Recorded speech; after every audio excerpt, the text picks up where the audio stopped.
Let's go, guys. Please sit down.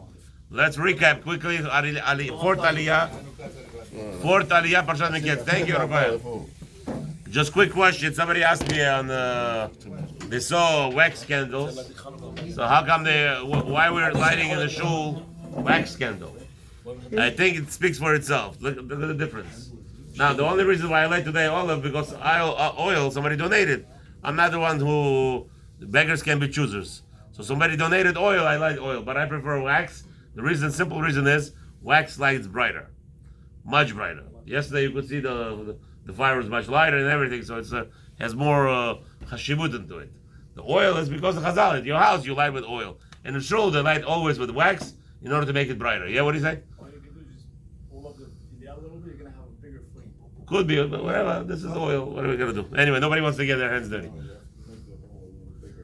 Yeah. You light it through a couple times, it becomes bigger the hole, then the oil comes out quicker.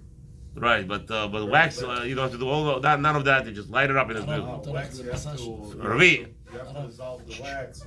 Let's go. Rabbi, fourth Aliyah in Parshat Miketz. So we know now that the 7 years of all the prosperity is ended. How did it end on those? It says like this: Yosef HaTzadik, he took the Paro on the right.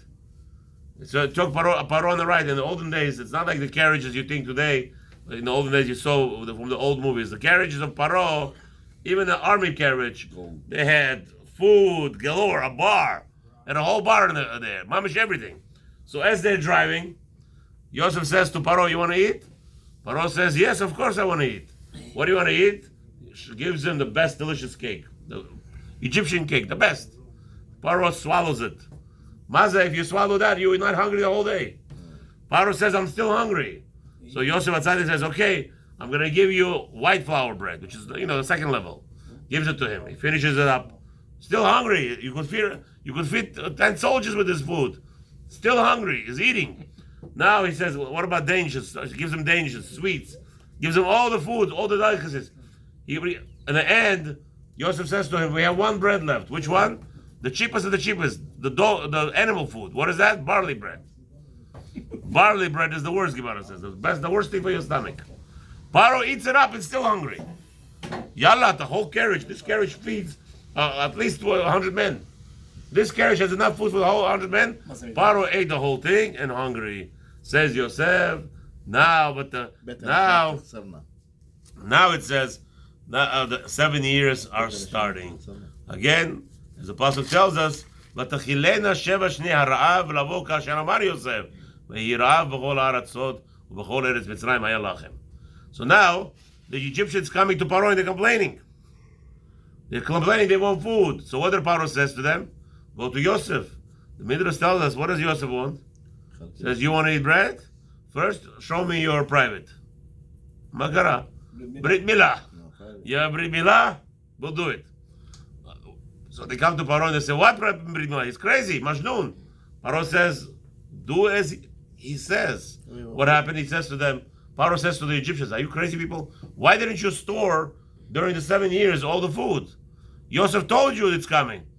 They said, no, we did store it. All became rakuf. All became spoiled. All turned into worms. So Paro says, what did Paro answer them? Vayomer Paro lechol Mitzrayim lechu el Yosef asher yomar lachem tasu. You're not afraid of this man? If he, with his word, burned all your food, destroyed all your food, made all the worms, what he could do with you? Everything he says, be quiet, don't argue with him, do. Even make a Brit Milah. Why Yosef HaTzadik want to make a Brit Milah? Very simple. So that when all the brothers going to come, the whole 17 Nefeshamot of Yaakov Avinu, they're going to go to the best houses with the Egyptians. They're going to look at there, something's wrong here. But now all the Egyptians are circumcised. All of them. There was not one Egyptian who was not circumcised. You want to eat food? You better circumcise. This is Yosef HaTzadik, right? Then the Parshah tells us that the famine was not just in Egypt. It was all over Haaretz, as it says. The Pasuk, V'chol haaretz ba'u Mitzrayma, Lishbor al Yosef, Ki chazak ha'ra'av v'chol haaretz. Ma ze chol haaretz? Ma ze chol haaretz? The whole land.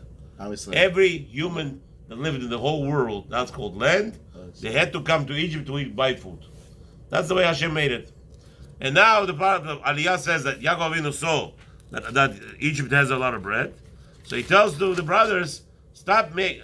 The brothers are also smart, they're not foolish. They had enough storage for the whole family for who knows how many years to feed them. In America, by the way, there's bread. 100 years old bread they have. They found storage. They have bread that's 100 years old, like a cracker. But they said they have it. If you have enough money, you could buy it. It's matzah, basically. No preservatives. The best bread is matzah. Lasts forever. The moment they start mixing in stuff. So over here, the same thing, that they had plenty, but Yaakov says, you don't need ayin hara, and we don't need jealousy of the nations. Well, let's just go to get food also. What happened when they came to Egypt? It says over here that they spread. They were looking for somebody. Who were they looking for? Midrash tells us they were looking for Yosef in order. That was the reason they walked into the different gates. There was 12 gates walking into Egypt, so they used 10 of them.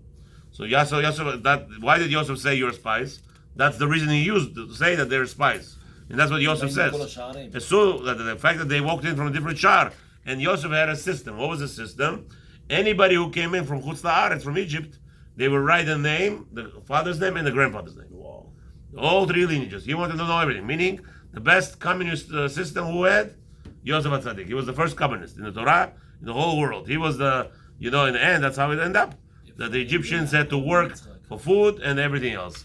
Now, as Yosef saw them, when they brought her the list, he called these 2 people, 10 people together. He started remembering. But in reality, it was a dream last night. Who came to him in a dream? The Midrash says, Melach Gabriel came. And he told them, your brothers are here, be careful not to reveal, because there is a kitrug, there is a very bad cloud over your brother's head, and we have to clear it up. And now starts the motion of Yosef clearing up the crowd. So now that they are in front of him, and he says, you're all spies. Why spies? When you say a spy to somebody, like this, in the country, everybody talks to each other. But everybody don't want to talk to whom? A spy. Anybody who talks to a spy is going to be suspected of spying. So Yosef was a smart, but Yosef made a mistake. Reality, can Yosef lie? No. Listen to this, Matiyah, you're going to love this. Yosef cannot lie, so how can he say you're spies? Yeah. No. You know what he was meaning? No. The 10 Shvatim that were sent the spies to Eretz Israel. Who was the... where did Yosef make a mistake? Yosef made a mistake with Caleb. He falsely accused Yehuda. So who was, instead of Yehuda, who was the bad one? Ephraim was Yehoshua. Yehoshua came from Ephraim, and therefore he was not part of being spies. Yehoshua came from Ephraim, from Yosef. But why did Menashe get punished? Because he was Mamlitz, he was the interpreter. Again, when Yosef said you're spies, did he lie? No. He said you're spies, but he meant later on, when they're going to come to the Shvatim, going to send with Moshe Rabbeinu 12 spies. Out of those 12 spies, 2 were good. Right? So which ones were good? The 2 were from Yehuda and from Ephraim. So why did Yosef, but why did Menashe get punished? Because Menashe said, falsely accused Yehuda of being the bad spy. And in reality, Caleb Yehuda was not a bad spy. And because Menashe made a mistake, the punishment was his descendant was the bad spy. Have a wonderful, wonderful evening.